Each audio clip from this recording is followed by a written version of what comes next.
for the board. However, the public may address the board under the agenda item, matters presented by the public that we will take up as agenda item number 19 later in the meeting this evening. Again, welcome everyone. Thank you for coming out and participating in your county government. Our first business item of consideration is agenda item number 5, the items of consent. What is the pleasure of the board? Mr. Chairman, I make a motion to approve the items of consent. Second. We have a motion and a second. Any discussion? All in favor? Is 6-0, Jennifer. And I don't, okay, I see him at the back now. Agenda item number 6, we'll have a monthly report on delinquent tax collection efforts. We have with us County Treasurer Scott Grindstaff. Scott, welcome. I still think it was Monday, almost didn't make it. Okay, I got you. This is the report for the end of April 30th, 2025.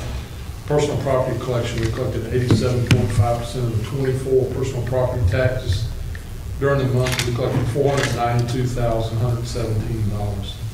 Real estate collection was, as of April 30th, we collected 93.93% of the 24 real estate taxes. During the month, we collected $156,755. Since January 1st, 2025, TACS has collected $462,904. And with our debt set-off efforts, we have collected $73,757 for the month of May. For the total for the year is $278,704. And so far in the month of May, we've collected 185 D&B stops. Okay. Does anyone have any questions of Mr. Grindstaff at this time? Thank you. Thank you. We're going to skip agenda item number 7. Mark is delayed. We'll have a report from him at a later time. And that takes us into agenda item number 8, an overview and public review session of the draft Henry County Active Transportation Plan. Mr. Wagner, if you give us some background on this, please.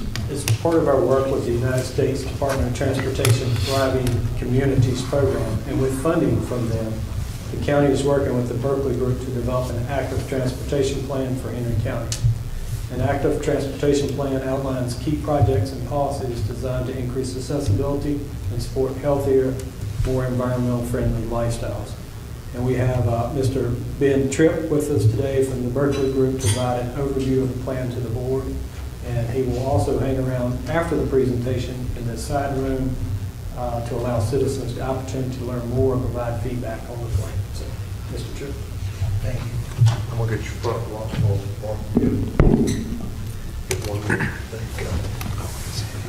Good afternoon. Good afternoon. Thank you for the introduction. As you said, my name is Benjamin Tripp with the Berkeley Group. We're a Virginia-based planning consulting firm.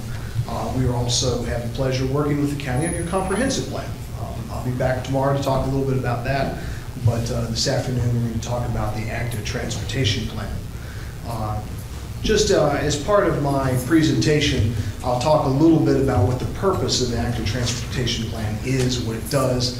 I'll explain the planning process, which we did, give you a little overview of the draft plan, ask any questions, and then recess, or we will recess to room number 3 to do the open house. So first of all, I do want to take just a moment and acknowledge, as we've said before, this was made possible, planned by the U.S. Department of Transportation's Thriving Communities program. And there's a great little quote there about what the program does. It provides technical assistance, planning, capacity building to communities to enable transformative infrastructure and mobility projects that do all kinds of great things. And the counties really should be commended. You guys should be very proud of having received one of these. So what is an active transportation plan? What is its purpose? The plan itself establishes a framework for supporting and expanding the county's active transportation options. And those are things which are human powered. They're things like biking, walking, that sort of thing, throughout the county, to look at it in a holistic sense. It also includes a clear vision, actionable goals, and targeted strategies to enhance safety, convenience, and accessibility for all users and others in those types of transportation. One of the most important parts of it, though, is it really serves as a catalyst for you as a community. Part of planning is having the conversation, and having the conversation and thinking about it has real power. So the plan does that as well. So what was that planning process like? You've probably seen this graphic before, and the comprehensive plan is very similar to that. There's an input and data gathering portion, a drafting portion, a reviewing and refining. In the input and data gathering, we had meetings with staff, we had an advisory committee that we worked with, we did review of the existing conditions in the county, the accidents, the traffic counts, what kinds of facilities you already have, all that sort of thing, and got all that data together. And then we combined it with what we heard from the public, what we heard during the comprehensive plan, where we incorporated questions into that work, into the open houses and the survey there, as well as work that we did with focus groups, with the actual users of this type of transportation to get their take on it, and what they thought needed to be done, what the advantages of what you had, what the challenges were, the opportunities. Then we moved into plan drafting, which is where we've been to this point. We went back and forth with the advisory committee, making sure that they were on board with it, approved the direction of the plan.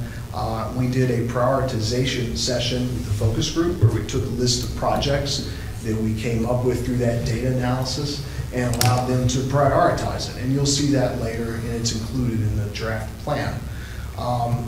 They did that in a prioritization session. After that, we posted the draft document online for review, and we're doing the open house today here in the next room. That's why I'm here today. After that, we will incorporate any final comments, any thoughts you all have, anything the public says, and finalize the document itself and present it to you all. And from there, you can adopt it, you can use it as a guide. There's lots of great stuff that you can do. I'll defer to staff probably to talk further about that. So how was the public involved? I want to just highlight this real quick. There was an advisory committee that we formed to oversee the entire plan and to provide feedback. We met with them 5 times as we moved through the process. They really were sort of a steering committee on the thing. The focus group met twice, both to provide us with initial information about the status and the opportunities of active transportation in the county, and then later on to do that prioritization session to say these are projects that we really feel like are the most important.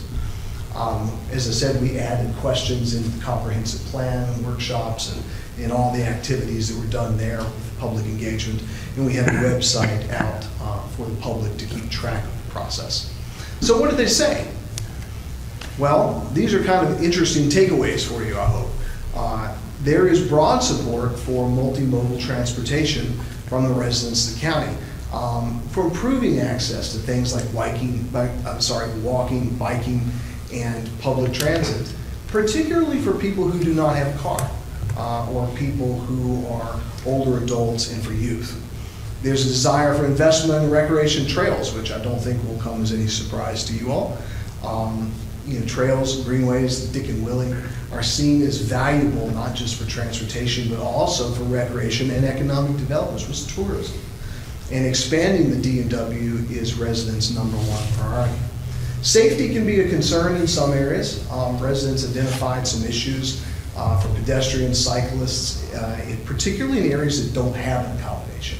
There isn't a sidewalk, there isn't a bike lane or shoulder, something like that. And then lack of connectivity. The existing active transportation system can be fragmented. And that's not unusual in places that were designed to be more car-centric. But there's a strong desire by residents to connect those places, to connect residents that live in neighborhoods with schools, with parks, with commercial areas through this kind of infrastructure. And then there are also some gaps in the rural areas, which again should not come as a surprise. But there are areas which are underserved or don't have sort of basic accommodations, like I say, as a shoulder. You can think of many rural roads that are high speed and there's lacking a shoulder at all where somebody on a bike or someone walking could be. So we took all of that information, as well as what the public said, and we came up with a vision statement and goals and strategies. Strategies are included in the plan. I've not listed them here just because there's a lot of them and I didn't want to go through it and take up too much of your time. But I do want to draw your attention to the vision statement. Henry County will have a safe, accessible, and connected network of walking and bicycling routes that fosters healthier lifestyles, supports economic growth and prosperity for all residents through commercial and residential connectivity, and enhances recreational tourism. And that was developed by the public and by the focus group and advisory committee. And then there are 3 goals which support that vision. The first is enhancing connectivity, expanding multi-use trails, increasing the number of sidewalks, ensuring connections between different modes of transport, such as bike, walking, transit. Number 2 is really about safety, prioritize safety across all the different forms of transportation. And number 3, use this to support economic growth and the quality of life of your residents. And again, there are strategies which support that in the plan. Each one has a number of strategies. Just a quick overview of the actual plan itself. Thank you. Just so you know what you're looking at, Chapter 1 includes the introduction, the planning process, vision, goals, and a list of those priority projects. That essentially functions as an executive summary, so if you only want to read part of it, read that part. Chapter 2 goes into detail, great detail, about the existing conditions and the analysis. The maps, there's takeaways about what those maps and that data means. If you want to look at a map there, I would probably suggest there's one that has accident data. You can see where people have been hurt or there have been, interactions that have not been desirable. And those can kind of tell you where you need to focus your energies. Chapter 3 is the public engagement summary, literally says what the public said to us, the key findings of that, as well as documentation of it. Chapter 4 is the network recommendations chapter, which ties together that data and that engagement into themes. It explains it all. It also includes a needs assessment and the priority projects map, as well as a list of goals and strategies. 5th chapter is implementation, which discusses funding, maintenance, best practices, and it includes the implementation matrix, which explains who is going to do these things and how. And then lastly, there's some appendices, which include maps and tables. I do want to draw your attention to the list of priority projects. Again, that's in the map. It's also on board, which we have in the other room, if you'd like to look at it blown up. This provides a prioritized list of active transportation projects within the county. And you can see them all listed there, and then there are numbers that explain where they all are. But again, the number 1 priority that we heard was to extend the Dick and Willett passage. So that brings me really to the end of my presentation here for you guys. I just want to note for the public house is next door in room 3. We have exhibits on what is active transportation, on the goals and objectives. The priority map is there, as well as draft plan document. I'd be happy to answer any questions you guys might have. I know that was fast. Does anyone have any questions at this time? How long will you be in the adjoining room? Till 5. Okay, so we will have some time. Yeah, sure. You can certainly drop by. Great. Well, thank you. Thank you, sir. Thank you, sir. We have some supporters here who are on the committees. Really, thank you all for all your work. We appreciate it.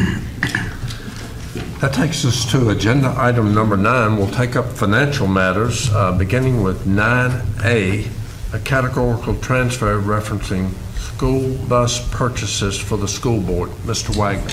The school board is asking the board to approve a categorical transfer of $1,151,974 from the instructional category to the pupil transportation category.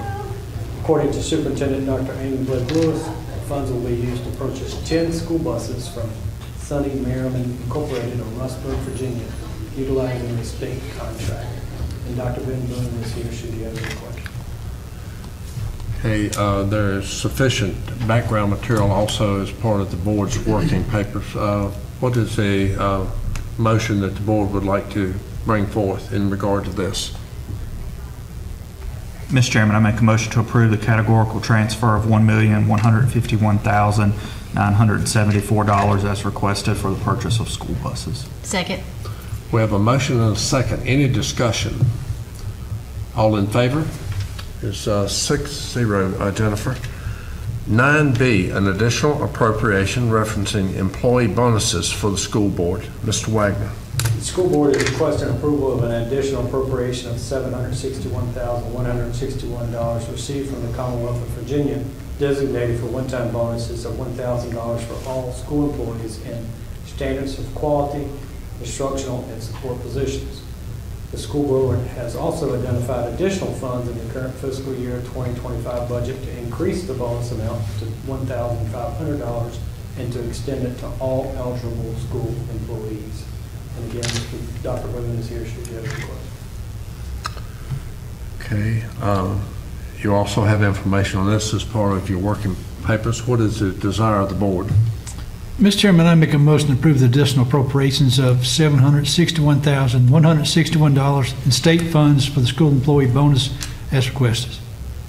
Second. We have a motion and a second. Any discussion? All in favor? Is 6-0, Jennifer. 9C, an additional appropriation referencing transfer of FY 2025 funds for capital improvement items and YMCA facility campaign donation. Mr. Wagner. During the recent budget presentation, staff recommended using current year funds of $690,000 to address several much-needed capital items. Most of these funds are leftover funds from the Industrial Development Authority. They include the digitization of highway plats for the clerk of court, $92,000, replacement vehicle for the refuge department, $50,000, replacement vehicle for building inspection, $45,000, replacement vehicle for parks and recreation, $45,000, replacement vehicle for public safety, $50,000, training center parking lot resurfacing, $350,000, a turf sprayer for the Smith River Sports Complex, $58,000. Additionally, as directed by the Board of Supervisors, $100,000 is included in the appropriation to go toward the construction cost of the proposed Martinsville Henry County YMCA. Staff is asking the board to approve the additional appropriations totaling $790,000 as outlined and previously discussed. All right. With that, what is the pleasure of the board?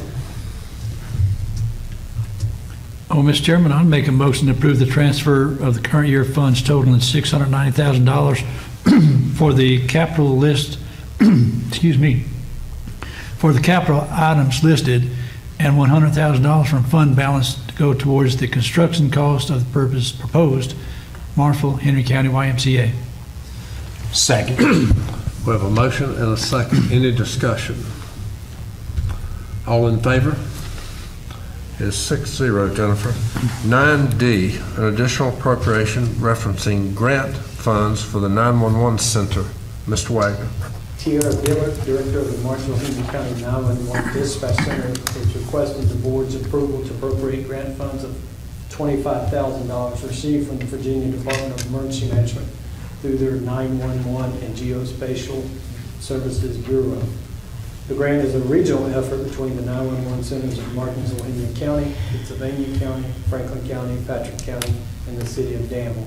It is intended to provide educational initiatives for their staff. Henry County will act as a fiscal agent for the grant, and it does not require any local matching funds. Okay, thank you. What action does the board desire to take in regard to this item? Go ahead. Mr. Chairman, I make a motion to approve the additional appropriation of $25,000 received from the Virginia Department of Emergency Management as it was presented to us. Second. We have a motion and a second. Any discussion? All in favor? Is 6-0, Jennifer. 9E, an additional appropriation referencing District Impact Fund. Mr. Wagner. Also, during the budget presentation, staff recommended that the Board of Supervisors appropriate $210,000 received from the auto rental tax to establish the district impact funds. And the idea was the Board of Supervisors can use the funds to address concerns throughout the magisterial districts related to unsafe structures, blight, trash, meeting support, pretty much whatever the supervisor felt there was a need within the district, as long as approved by a majority vote of the board. So staff is asking the board to appropriate the $210,000 for this purpose. Okay, in regard to this additional appropriation, what is the desire of the board? I have a question. Yes. Will that be divided per district, or will that be one lump fund? $35,000. Thank you. And I'd also just like to say that although it has unsafe structures, blight, and then it does mention other concerns, that it doesn't necessarily have to be focused on those first two items. It's, don't want us to be pigeonholed with what we're able to do with these funds, but as long as we bring a project to the board and the majority of the board agrees with it, we could use those funds for that particular project. Yes. Okay, thank you for that input. With that, what action does the board desire to take? Mr. Chairman, I make a motion to approve the additional appropriation of $210,000 received from the auto rental tax and to utilize the funds to establish a district impact fund. Second. We have a motion and a second. Any discussion? All in favor? Is 6-0, Jennifer. 9F, an additional appropriation referencing Villa Heights Housing Project for the Planning, Zoning, and Inspections Department. Mr. Wagner. So we've talked about this project for a while. We've actually already had the groundbreaking for it, but now we need the board to appropriate the funds to make it happen. The Harvest Foundation is committing grant funds to purchase up to 2 homes, $450,000, and staff is asking the board to appropriate general funds and then match amount to the Harvest to allow the construction of 2 additional houses. So as of right now, of course, we're only building 3 to start with. And the idea is once the houses are sold, the funds will be used to construct additional houses until all the homes are built as part of this project. At the end of the project, grant funds and the general funds will be returned to their respective parties. Staff is asking the board to appropriate an additional appropriation of $450,000 from the Harvest Foundation and $450,000 from the general fund.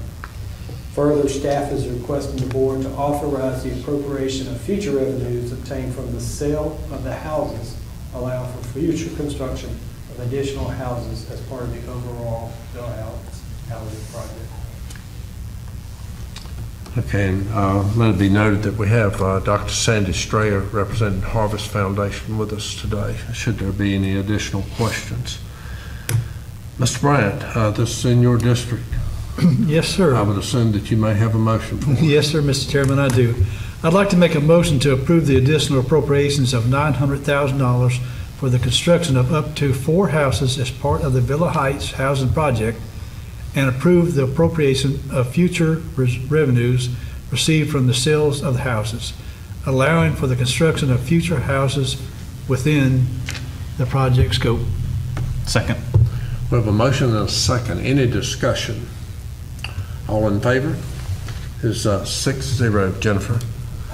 9G, an additional appropriation and award of contract referencing emergency radio system for the Public Safety Department. Mr. Wagner. As part of the ARPA funds the county received several years ago, we set aside some funds in the capital discretionary fund for emergency radio system improvements for the Department of Public Safety, Sheriff's Office, and also used by the volunteer rescue squads and fire departments. Public Safety Director Matt Tatum is asking the Board of Supervisors to appropriate $50,000 from the capital discretionary fund to replace a radio repeater for the county's radio system. The system came operational in 2009, serving the Sheriff's Office, Public Safety, all fire and rescue, including the 911 center. To minimize the budgetary impact, Director Tatum has phased in component upgrades across multiple fiscal years. Additionally, Director Tatum is requesting that the board award a contract of $83,360 to Motorola Solutions Incorporated for the purchase and installation of the repeater. The purchasing department has authorized the use of a state contract for this project. The remaining funds for the project is included in the current year's budget. All right, thank you for the background material on that. In regard to this additional appropriation and award of contract that has been detailed, what motion would the board like to put forward? Mr. Chairman, I make a motion to approve the additional appropriation of $50,000 from the Capital Discretionary Fund and to award a contract of $83,360 to Motorola Solutions for the radio system repeater. Second. We have a motion and a second. Any discussion? Yes, sir, Mr. Chairman. Mr. Tatum, the Motorola system that's being purchased, is that a repeater only, or is that radio and repeater, or what? Thank you, Mr. Bryant and Board.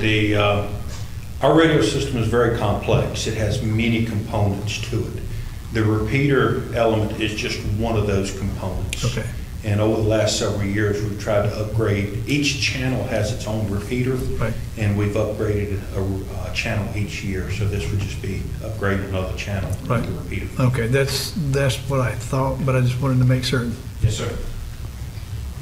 Any other questions? We have a motion and a second. All in favor? It's 6-0, Jennifer.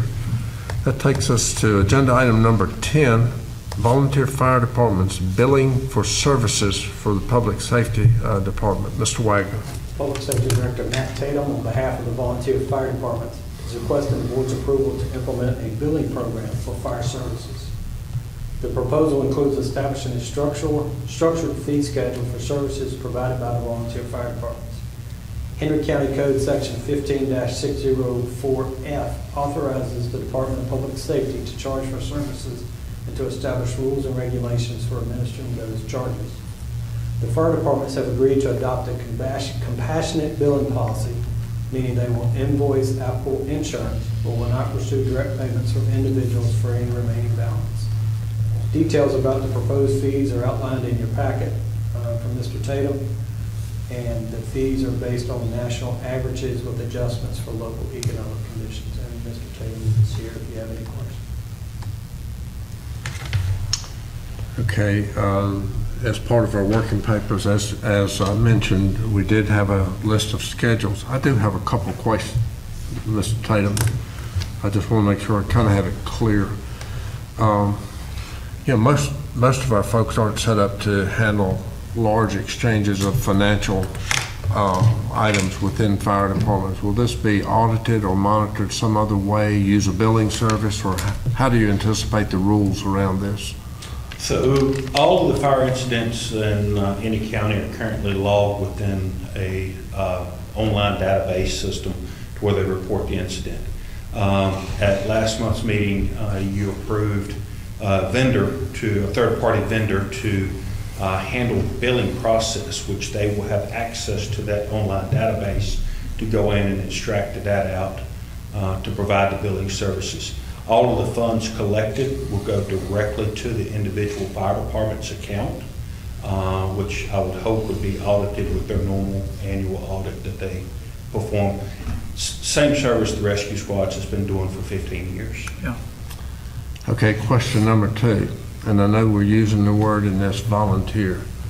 Is this applicable at all to our paid staff? If they're making such calls and out on this type of intensity as far as what the pay schedule or the billing schedule described? Yes and no, and it's a very complex answer.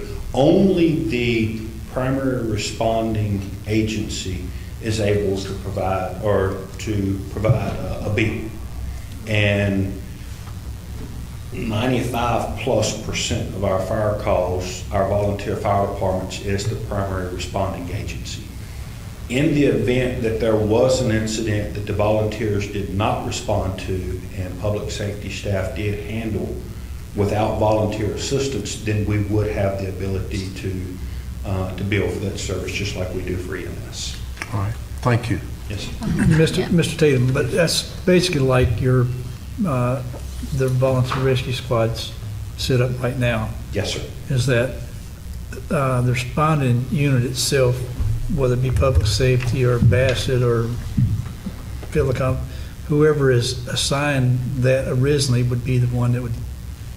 The only slight difference is with EMS, it's patient-driven.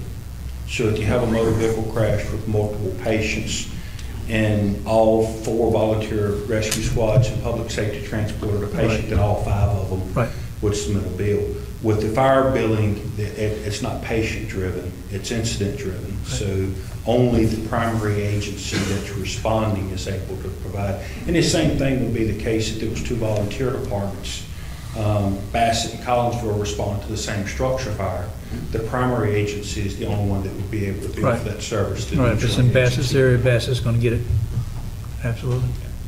All right. And Matt, this is one way I know that we have worked, you and your fire chiefs and your departments have worked hard on this for the billing. And there's been a lot of work behind the scenes, a lot of discussion for this. I'd like for you to just, for the public purposes, your support of this and why you think it's important, number one.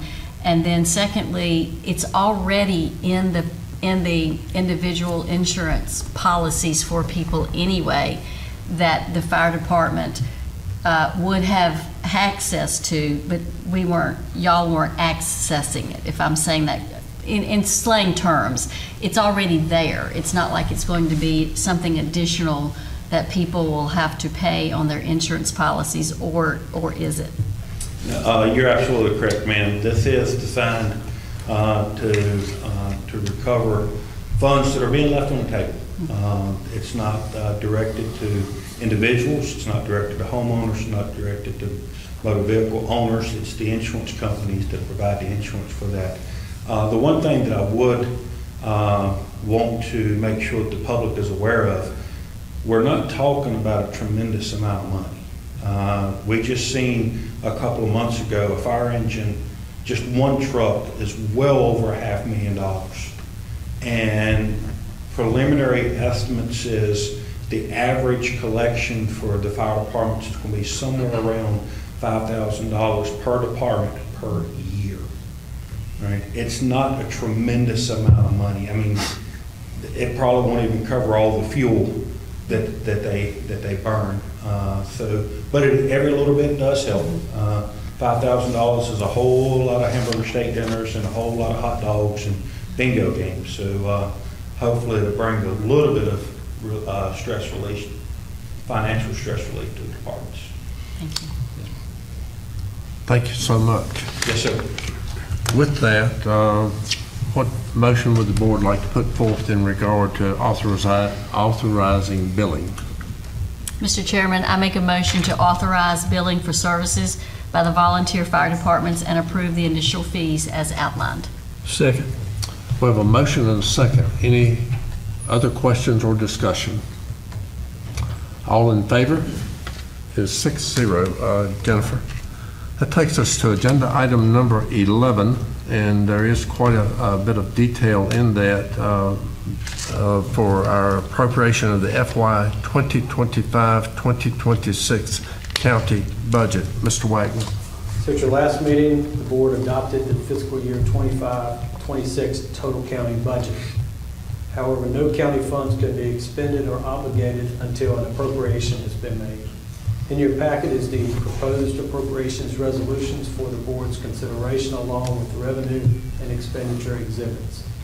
The proposed resolution reflects categorical appropriations based on previous board decisions.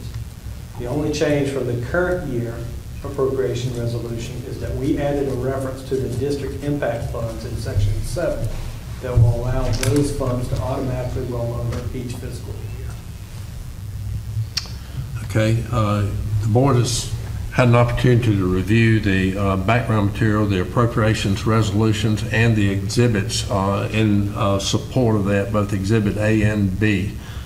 With that, what motion would the board like to put forth in regard to the appropriation resolutions? Mr. Chairman, I make a motion to adopt the appropriation resolution as presented. Second. We have a motion and a second. Any discussion? Yeah, just a brief comment again. We started our budget process a little bit earlier, just again for the public, and We had additional meetings. We've worked hard on the budget. We just went through a lot of appropriations and even this. I just want to make sure, Dale or Daryl, that anybody that wants to see the budget, they can go on our online. Is that correct? Yes. You can go online and see that. 20 years. And we've had multiple public meetings about everything that we have appropriated today, and we're getting ready to approve the budget. Just want to make sure that people can find that information online. And then, again, reminder of the minutes of the public discussions that we've had. Those are also available online. Is that correct? Yeah, so we posted every budget that's been approved by the board for the past many years, at least 20. The most recent budget is always no more than 2 clicks away from on the website, and that's on purpose, so you can get to it easily.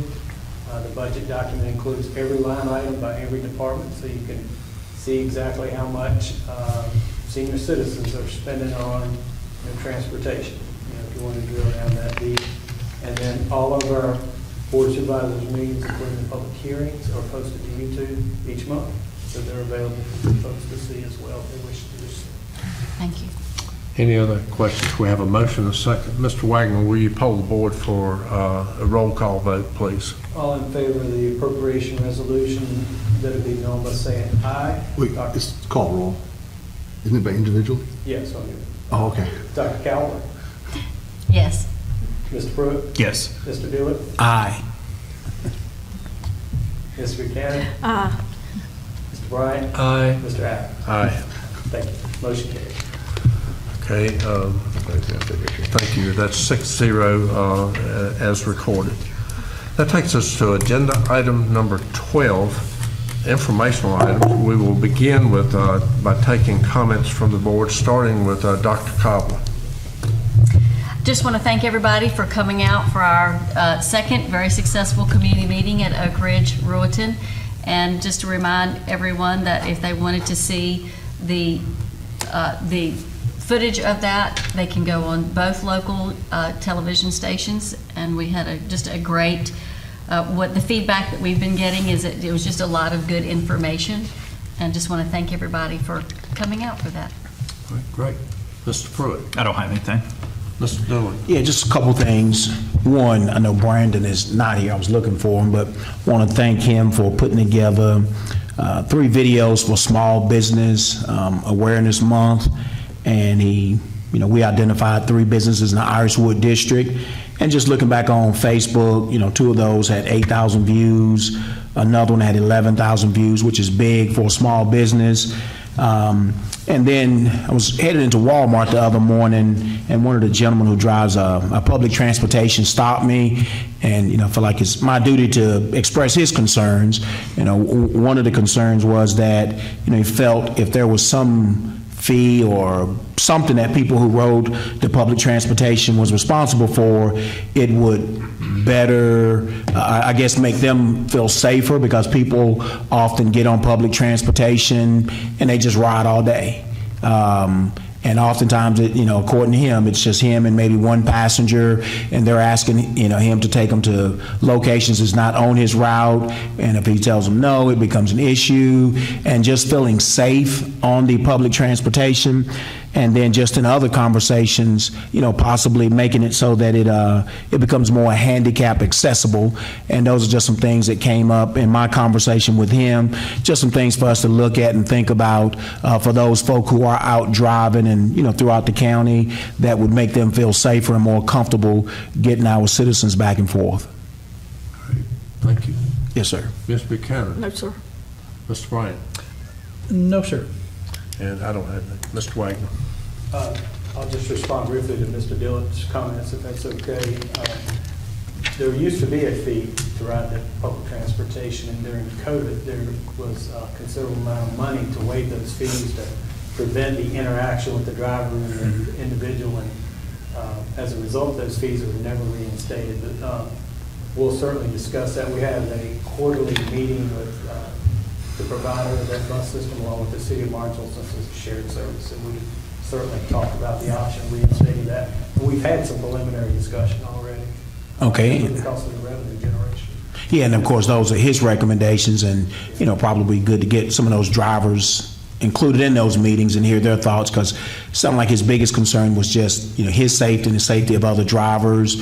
When you have folk who just ride the bus all day to stay warm, stay out of the rain, and oftentimes it's just him and a few passengers, and, he expressed concern about that as well. But I will convey that information. to the Okay. committee. Thank Yes, you. sir. That's all I have. All right, that takes us to agenda item 13. If someone will cite, as permitted under the sections of Virginia Freedom of Information Act, items allowing us to go into closed meeting. Mr. Chairman, I make a motion that the board convenes in closed meeting as permitted under the following sections.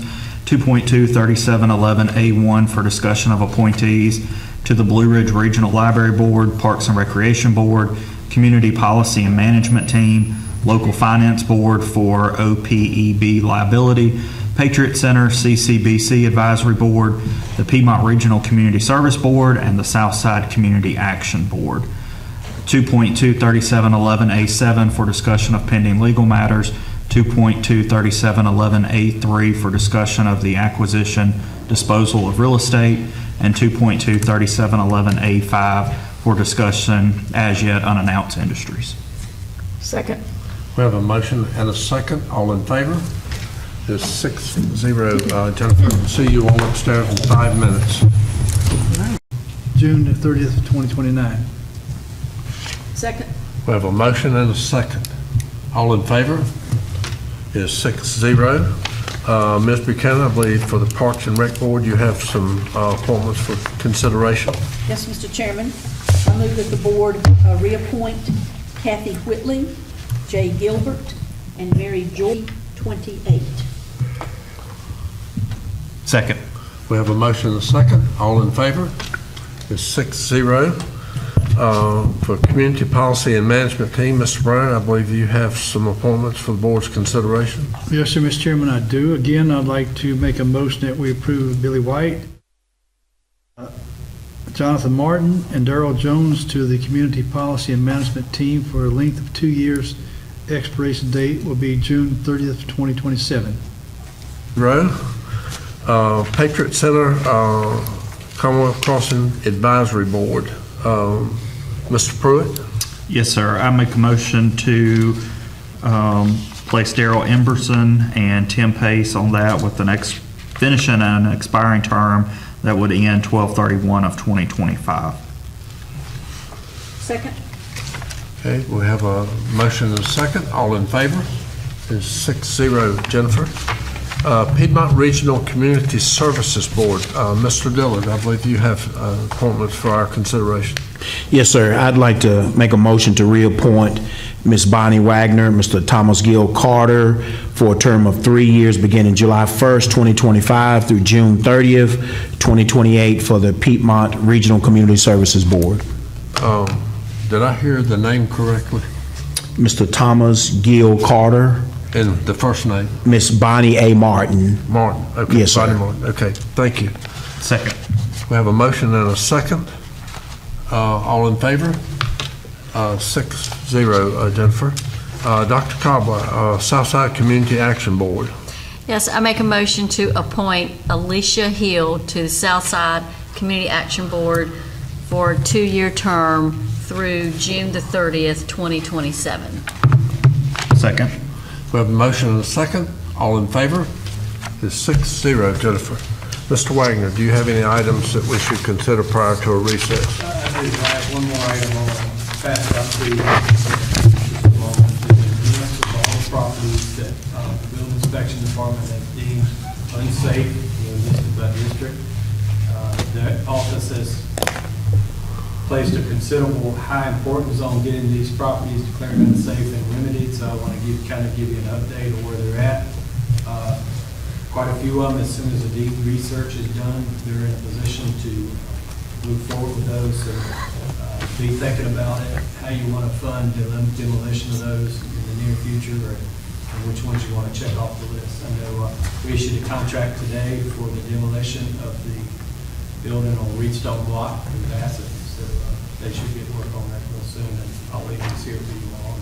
If you have questions, just Can we reach out get to that me. forwarded to our email? Yes, yeah, I can do that. Yeah. We can get a copy of that. Oh, you got a copy of it? Okay. I I'm do sorry. have specific questions following. That's fine. Thank you. Mr. Clark. But that's all. Thank you. Board members, do you have anything prior to a recess? Seeing no indication, we will declare recess and start promptly for the evening session at 6 p.m. Cool. You leave this.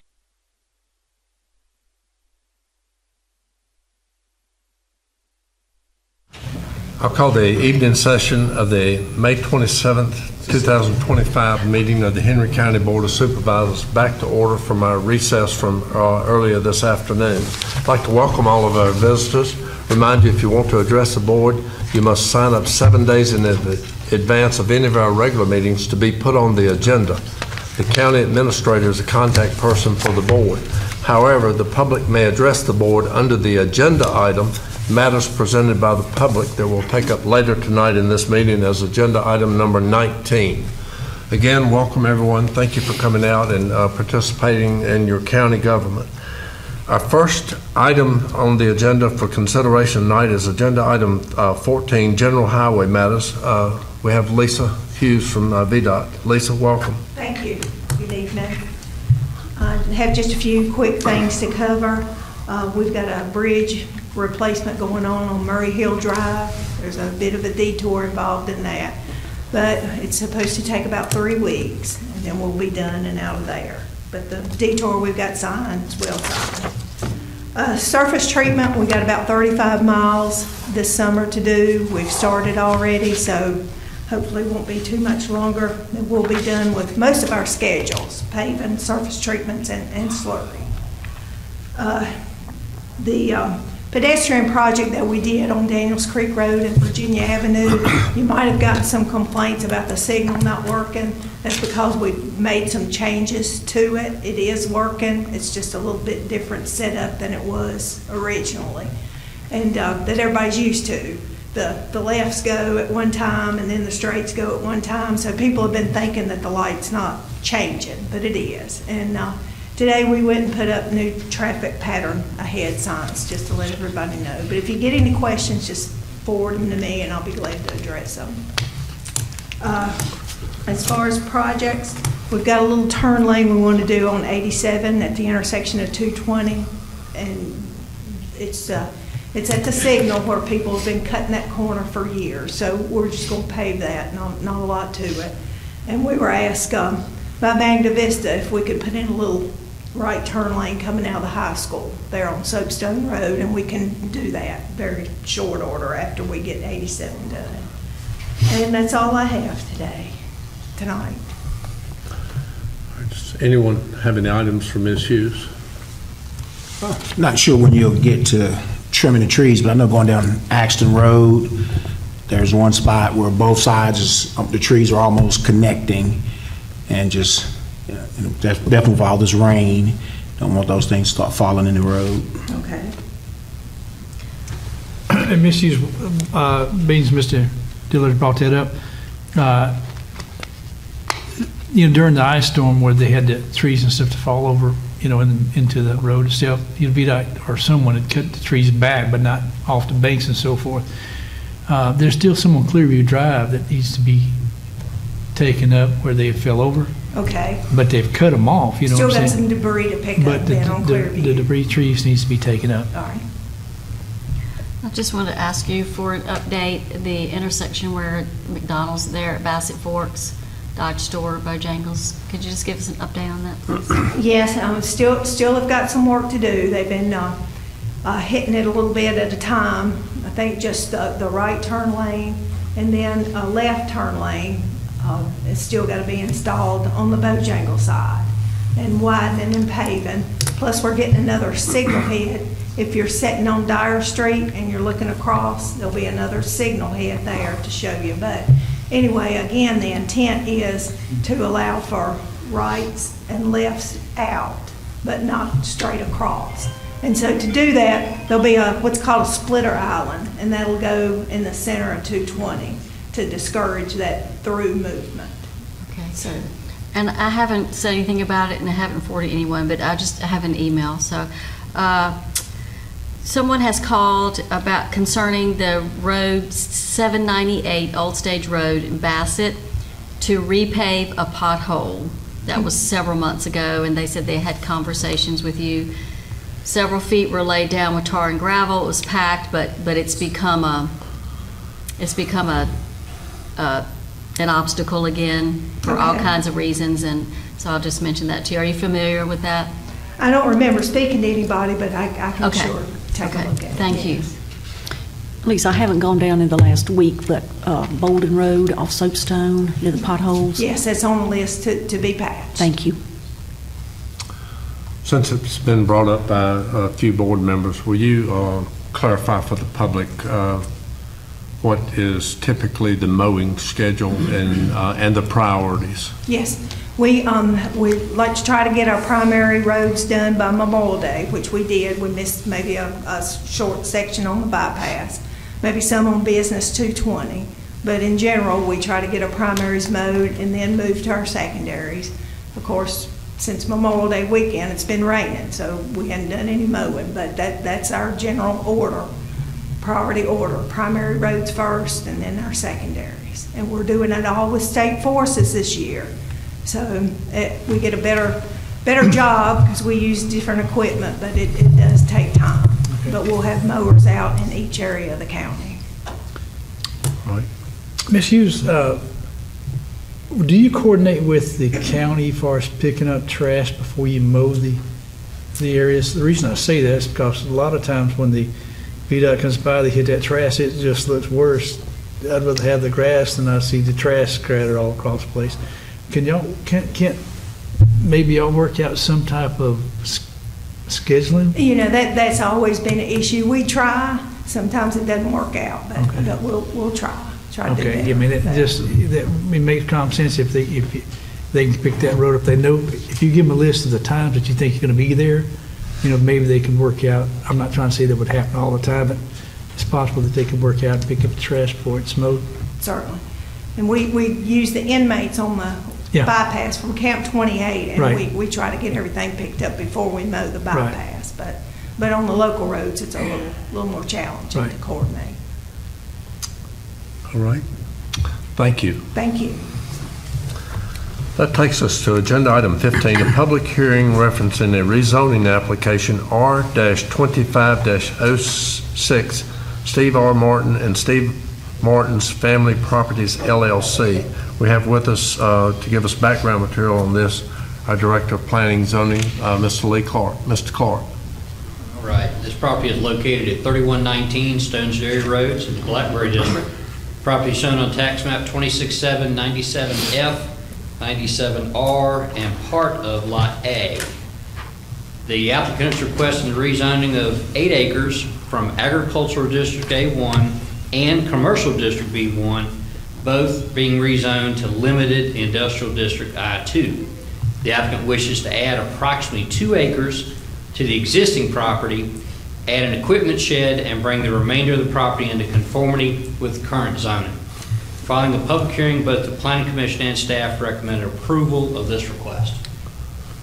I'll open the public hearing to take input on this at 6:08 p.m. Is there anyone desiring to address the board on this rezoning application? Anyone? Seeing and hearing no indication as such, I will close the public hearing at 6:08.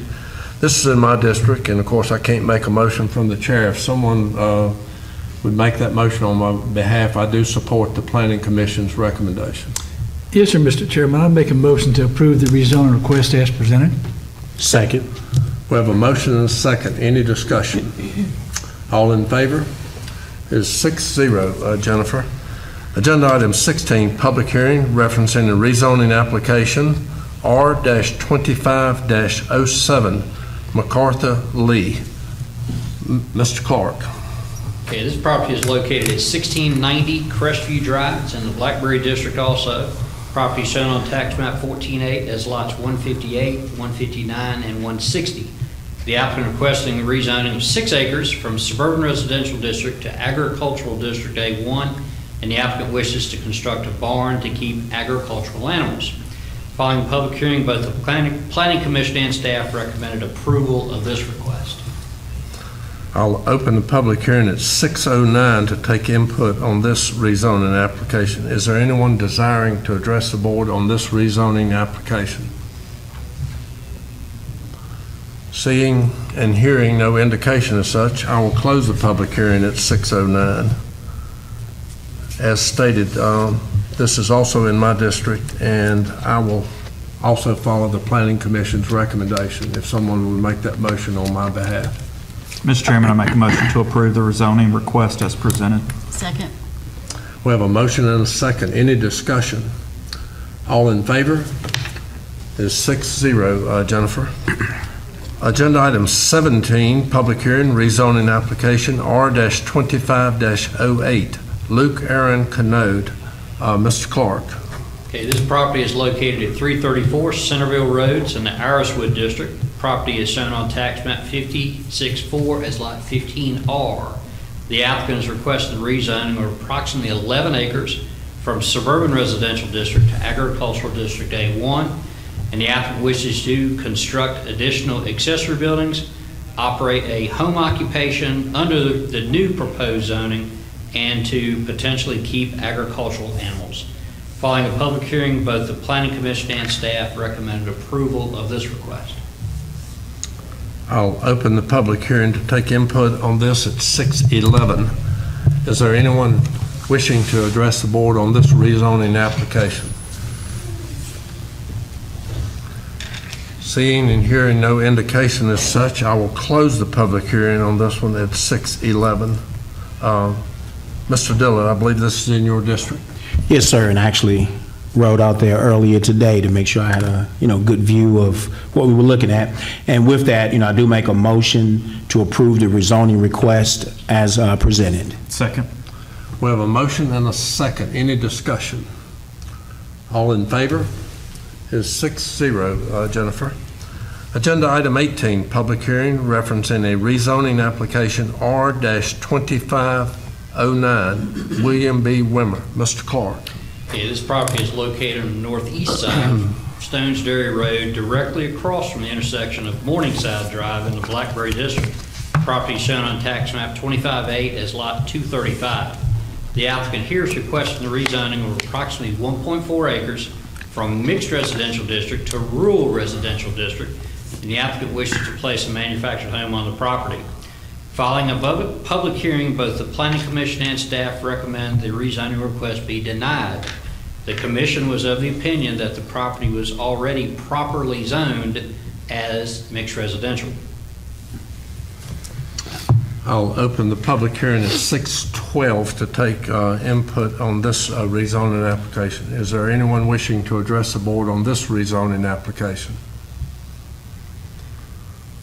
Seeing and hearing no indication that anyone wishes to speak, I will close the public hearing at 6:12. Prior to asking someone to make a motion, as you all recall, about 3 months ago, less than 1/10 of a mile from this location, we had an applicant that wanted to go from suburban residential to rural residential, and it was fitted at that time. The applicant came back that night and said that he would raise that application to mixed, and we approved that. And again, we're talking about 1/10 of a mile from this. I think the Planning Commission got it right. Mixed residential is proper. If someone will make that motion on my behalf to follow the Planning District Commission's recommendation. Mr. Chairman, I make a motion to deny this rezoning request as presented. Second. We have a motion and a second. Any discussion? All in favor? It is 6-0, Jennifer. That takes us to agenda item number 19, matters presented by the public. Is there anyone wishing to address the board under matters presented by the public? Anyone at all? No indication that anyone wishes to speak. Mr. Wagner, do you have any other items of business that we need to consider? I do not. Board members, I have one comment. We have a meeting tomorrow, 9:30 till 11:30, to discuss the comprehensive plan, and just wanted to remind everyone of that. So with that, I'll accept a motion for adjournment. So moved. Second. All in favor? It's 6-0, Jennifer. Everyone have a good evening.